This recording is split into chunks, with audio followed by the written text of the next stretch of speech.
Eu vou trazer uma lista aqui não exaustiva. Em primeiro lugar, a atribuição sem decisão judicial de paternidade, não é? Hoje é necessário fazer, quando se há uma disputa a respeito da paternidade, que é um tema importante, em primeiro lugar, para o direito da criança, que tem o direito de ter o seu pai reconhecido. No Brasil nós temos mais de 5 milhões de crianças sem o nome do pai na certidão, então nós estamos falando de um tema muito sensível, mas também para efeitos de responsabilidade econômica e de cuidado daquela criança, não é? Então, o código prevê, pelo menos a proposta que está em tramitação, a atribuição da paternidade pela mera recusa do homem em não fazer o exame de DNA sem haver uma decisão judicial. Isso dá margem para uma série de riscos jurídicos, enfim, graves, e é fácil imaginar os tipos de problema que essa proposta, nesses termos, traz. Então, essa é uma primeira questão que preocupa bastante.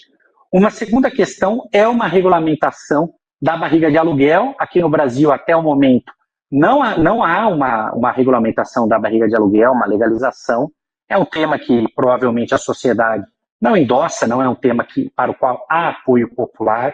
No entanto, aparece aqui no projeto em termos que preocupam, não é? Há uma autorização tácita sobre o tema. Então, esse é um outro tema.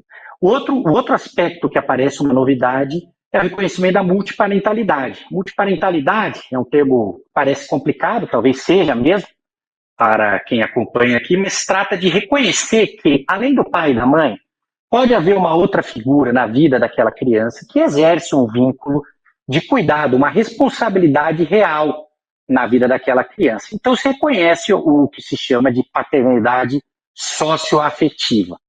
Mas o Código Civil prevê, de maneira não muito clara, um aumento das possibilidades de reconhecimento, que gera uma insegurança jurídica, não é? Ou seja, imagine que uma pessoa que tem uma participação na vida de uma criança, eventualmente poderia ser reconhecida como responsável, porque o reconhecimento do vínculo paterno socioafetivo traz consequências para o cuidado daquela criança, inclusive consequências econômicas.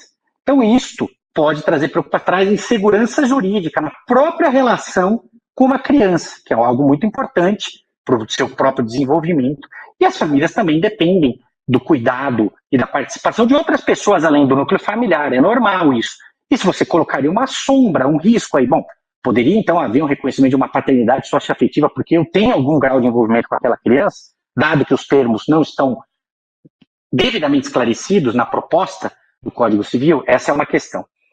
Depois, há uma eliminação da necessidade do termo homem e mulher na definição de casamento. Hoje a Constituição Federal explica que o casamento é uma união entre um homem e uma mulher, e o Código Civil fala que é uma união livre entre duas pessoas. Por um lado, não reconhece as relações de poliamor, mas por outro elimina essa complementariedade de sexos que está prevista na Constituição Federal, certo? Cria uma definição diferente que altera o entendimento da Constituição Federal numa lei que é infraconstitucional. Então também isso causa preocupação porque é um tema que gera debates sociais bastante acalorados aqui no nosso país. E por fim, prevê direitos sucessórios em algumas circunstâncias em casos de concubinato, ou seja, para uma pessoa amante, não é? Então, uma pessoa amante passa, em algumas situações, a ter